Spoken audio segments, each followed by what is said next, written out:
بسم الله الرحمن الرحيم. الحمد لله رب العالمين، والصلاة والسلام على نبينا محمد وعلى آله وصحبه أجمعين. أما بعد،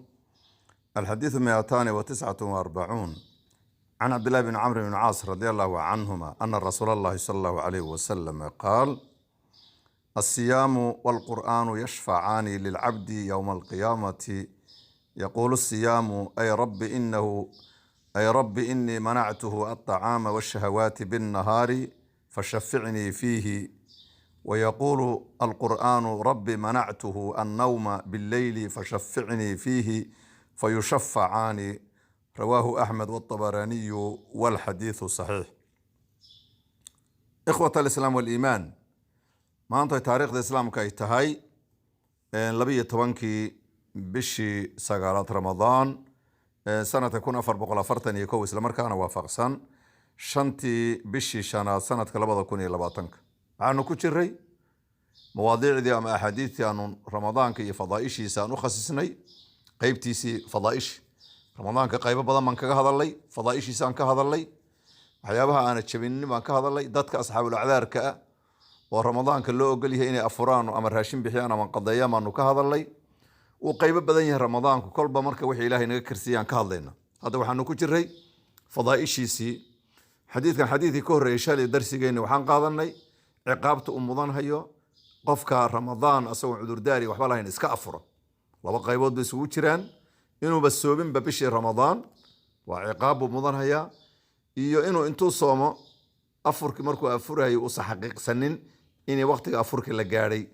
afurkii oon waqtigiisa la gaadhin oo qoraxdoon dhicin iska afura oo maaragtay tasaahul sameeya ciqaabtu la kulmaayo. maanta waxaanu qaadanaynaa fadaaishii jaanib ka mida ayaanu qaadanaynaa iyo fawaa'idda uu ramadaanku leeyahay.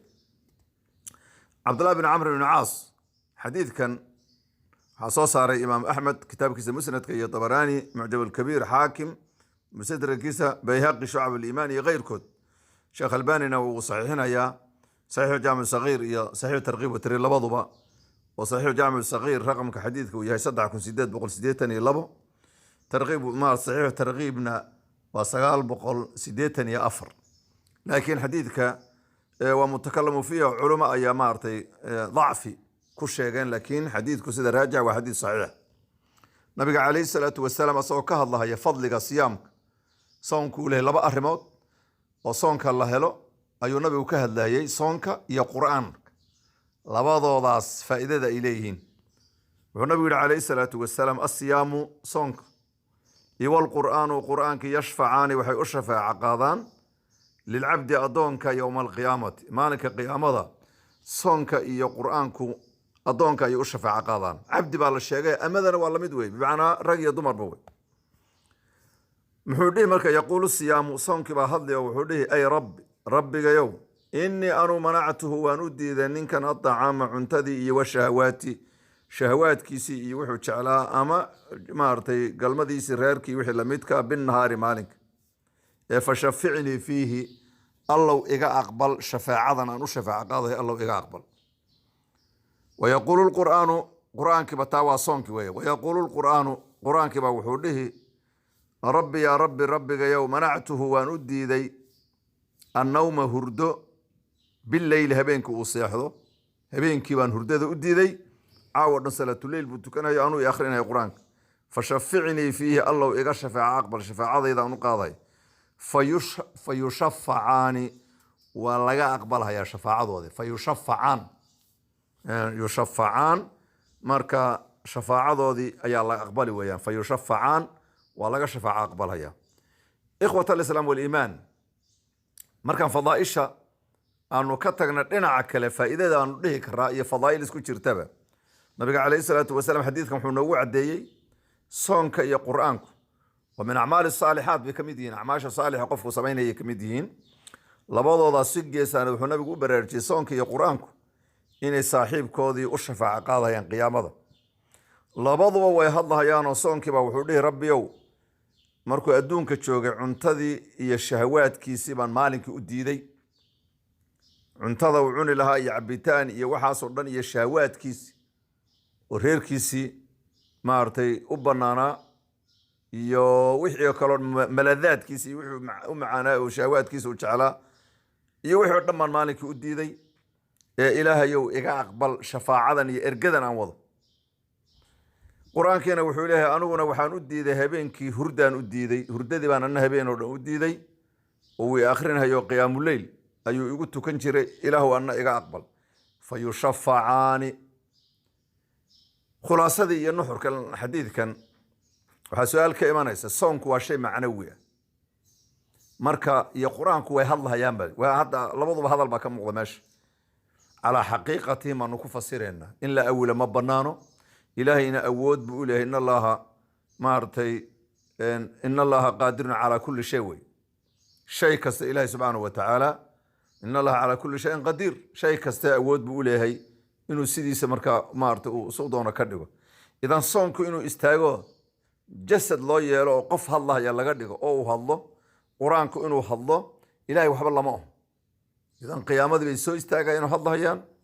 mar qaalu antaqana allahu alladhi antaqa kull shay يعني waxaan naga hadliyaa Allah shay kasta ka hadliya markay gacmihii jirka hadlaan idan soonku inuu intii shakhsi laga dhigo carab loo yeelo uu hadlo qiyaamada oo u doodo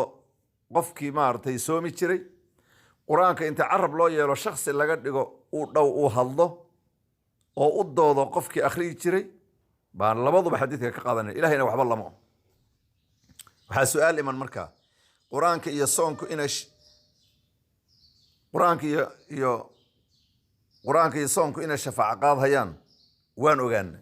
waa xadiidka noo cadeynaya haye quraanku marka ma ku maqraati kici karaa qofkii aana ku dhaqmin naam alquranu hujjatun laka aw alayka nabi alayhi salatu wasalaam quraanku imma inuu ku doodo wa imma inuu ku dacweeyo labada mid way alquranu hujjatun laka aw alayka idan hadaad ku dhaqanti waajibaadkiisi iyo awaamirtiisa aad qaadatay wuxuu ka reebay inaad ka hadhi uu ku doodaya amma haddii aad ka haajirti tilaawatan wa amalanba amal fal iyo akhrin baad ka haajirti hujjatun alayku ku noqonaya lawyer maartu ku dooda mudacbu ku noqonaya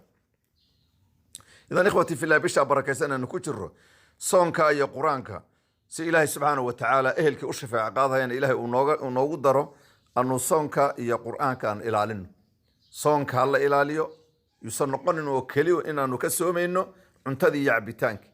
waa inaanu ka soonnaa wax allaale wixii muharramaad oo hadii qiiba iyo xan noqoto